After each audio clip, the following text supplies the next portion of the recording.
All right, welcome back to the Clash of Cultures podcast channel. We're coming at you guys with another college football preview series video.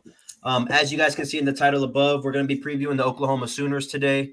I have big things for Oklahoma, but before we get into the football talk, if you guys are new to the channel, be sure to subscribe, hit the notification bell so you guys don't miss a single upload. Make sure you guys like and comment down below what you guys think of our takes, what takes you have on these teams, and what other teams you guys like to see below. In the last 3 or 4 days, we've gotten a tremendous amount of love from you guys in the comment section, as well as the subscriptions. I think we went up like 30 subscribers in a matter of 3 days. These videos are blowing up. You guys are seeming to love the content, so keep showing the support. We're going to be doing a big giveaway at 250 subscribers, so we're not too far off. Only 65, 70 more subscribers, so make sure you guys kill that subscription button.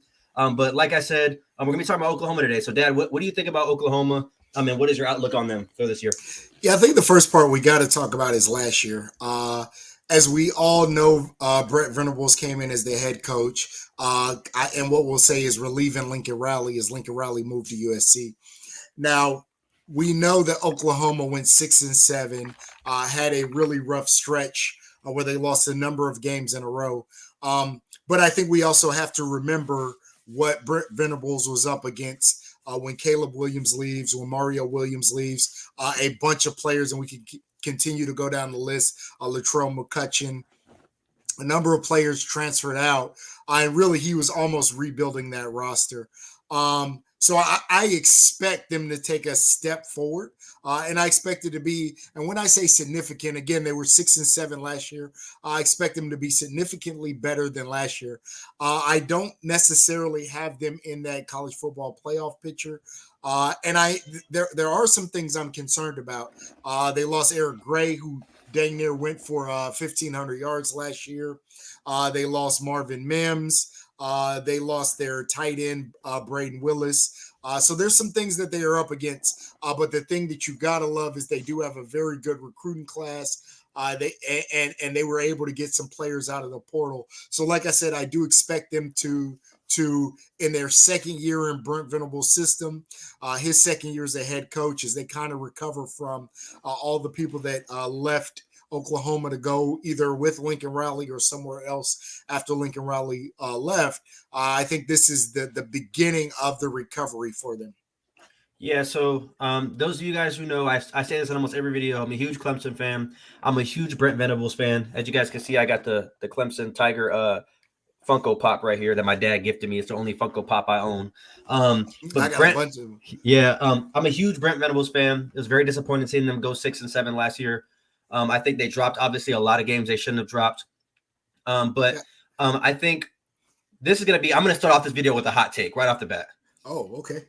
Oklahoma is going to compete for the Big 12 title this year. I don't think that's a hot take. I think Oklahoma. Well, I'm not finished. Okay. They're going to be a playoff contender this year. And when I say contender, I mean they're going to be in the same realm that Clemson was in last year, where they have a loss or two at the end, kind of like LSU. And they're trying to they need some stuff to happen above them. But I anticipate them being a 10-2, 11-1 type team.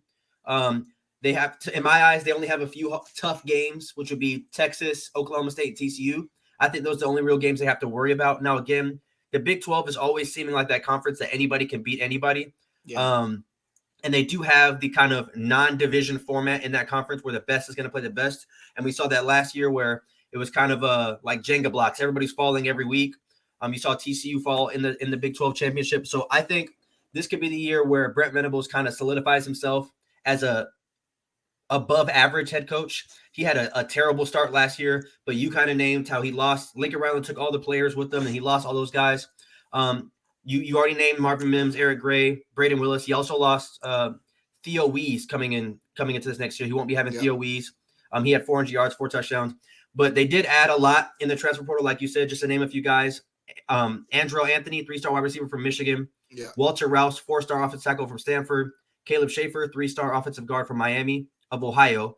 Rondell Boythroyd, 4-star edge from Wake Forest. Dasan McCullough, 4-star linebacker from Indiana. And Reggie Pearson, 3-star safety from Texas Tech. A lot of those guys are going to get significant minutes if they're not starters already. And I think with bringing Dillon Gabriel back, obviously he's a Hawaii product out of Mililani High School. I think he's going to be even better this year. And I think he was already a good quarterback, But when you give him another year to kind of adapt to that system, and Brent Venables isn't an offensive mind by any means. In my eyes, he's the best defensive coach in all of college football. And I mean, I wholeheartedly believe that, even though he's not with Clemson anymore. I truly do think that. So I think really in the Big 12, it is a stigma that no one plays defense. I think if he can solidify his team defensively and slow a lot of those teams down, he's going to always – the Big 12 is always going to have offensive firepower. Yeah. So I think if you can be that one team that can stop other teams, then you're fine. And I think he's far and away the best defensive mind in the Big 12. So I don't think it'll be too hard for him. He already has the leverage when it comes to recruiting defensive players. So I do anticipate them going 10-2, 11-1. I would be very, very surprised if they had another disappointing year like last season. Even I think if they went 7-5, I think I would be very surprised. I feel like that is terrible for a Brent Venables led team. Yeah, and even as you look at last year, and they did have some bad runs, but I think they had a run late in the season where they lost 3 games in a row. I think all 3 of them by 3 points. So they were in a lot of games. Now, I think we all saw or know of the Red River rivalry where they got blown out by Texas. Yeah, they got smacked around by Texas pretty good. But beyond that, and again, I'm not trying to excuse 6 and 7, but beyond that, they were able to stay in a bunch of games. And like I said, you see that little stretch, and I said 3 in a row, but if you look at that Baylor, West Virginia, Texas Tech, and the Texas Tech game going in overtime, they were able to stay within 3 in all of those games. Even again, in their bowl game. Yeah, and again, and if you guys don't remember, and again, if you're longtime fans of the channel, Stephen actually did not want them to play Florida State, just thought they were a little down, and Florida State was on the uprise, and they made that much more of a game as Florida State was really hot at that point in time, if you remember back to last season. So they were able to make that more of a game than people may have suspected. So yeah, while I am concerned about some of the skill position players they're gonna lose, I think they've, as Stephen kind of pointed out, I think they've been able to fill some of those holes. I think Dillon Gabriel is a good quarterback. He was a good quarterback at UCF, and he actually had a pretty good season last year, over 3,000 yards, 25 touchdowns, only 6 interceptions. So I think he takes a step forward, and if we go to their schedule this year, I think their schedule gets a little bit easier for them. So 100%. If you remember, Big 12 is bringing over 4 teams. They play 3 of the 4, so it's Houston, the one team they don't play. It's Cincinnati, UCF, and BYU. They play all 3 of those teams. And I think they are and will be better than those teams, as this is Oklahoma's last year in the Big 12 before they go to the SEC. So as you kind of look out at this schedule, it really kind of plays out for them. I think they have a couple games where I think you're concerned. I think they have one game where I would clearly call them the underdog in, and that's that Texas game again. But beyond that, I think they either are going to be favored, again, depending on how TCU looks this year. They're either going to be favored or very close to an even in just about all of these games. Again, like I said, except for probably that Texas game. Yeah, and I mean, if you think about it, if you just look at the schedule, I would anticipate them being 5-0 heading into that Texas game. Agree. Assuming they don't drop to nobody crazy. But assuming they get to Texas 5-0, you're looking at a potentially top 10 Oklahoma team. And if they were to beat Texas, they could really run the table. I mean, UCF just entered the Big 12. They're not a true Power 5 team. Of course, they were really good the last couple of years. They had that run where they declared themselves the national champions and stuff like that after they beat, I think it was Auburn, or they beat somebody after they beat up. Yes. Yeah, so I know they kind of declared themselves that, but we really aren't going to know how they're going to be in the Big 12 until this year. Kansas had a really up year last year. We don't know how they're going to look this year. Oklahoma State's a rivalry game, so that can swing either way. West Virginia, we talked about them a few videos ago. And you said you think they're down this year, or they're going to be down. BYU is always pretty respectable, but still, I don't think they're on the level of Oklahoma recruiting-wise or talent-wise. And then you have the TCU game, who I think TCU is going to be down this year. So, again, I do think the TCU game is going to be competitive. I do think it's a swing game, but I think it's very all of these games are very winnable for Oklahoma. And assuming that they have a better offseason, and Brent Venable kind of rights the ship, like I said, I would not be surprised if they're in playoff contention. I don't have them making the playoffs. I think they're going to finish maybe around between the 6 and 10 mark, rankings wise towards the end.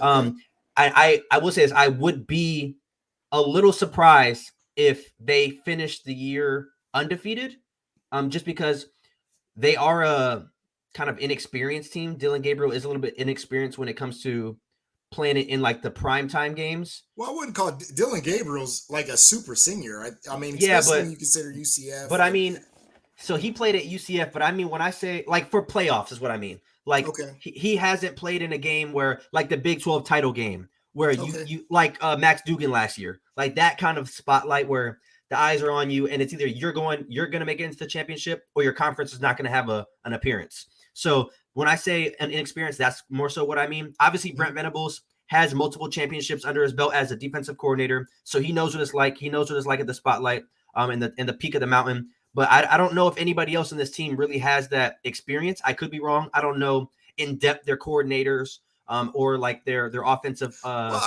I would say coaches and stuff like that. Anthony, the receiver they brought up from Michigan, has obviously now been in 2 playoffs. Again, and I don't think he was a key contributor to that Michigan team to that level, but the fact that he's been there and probably can talk to some of these guys, and like you said, Brent Venables himself has been there.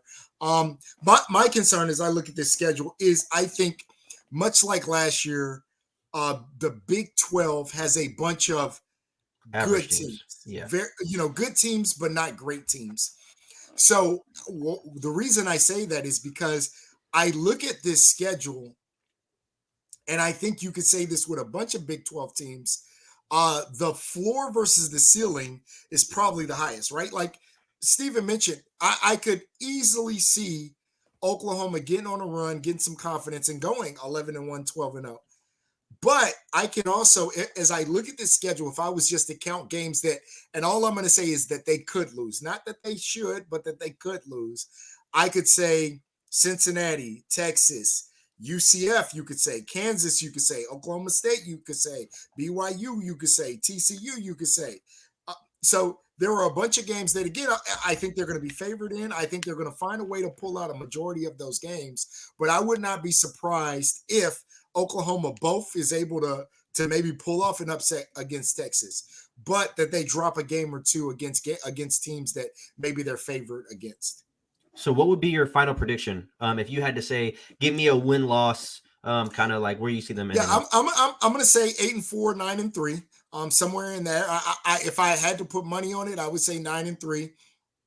I do think they lose to Texas, and then, like I said, just if you kind of pick those games that I just listed, I think they drop another 2 of those, this season. Yeah, I would say, you said 8-4, 9-3. I'm going to say 9-3, 10-2. That's where I see them.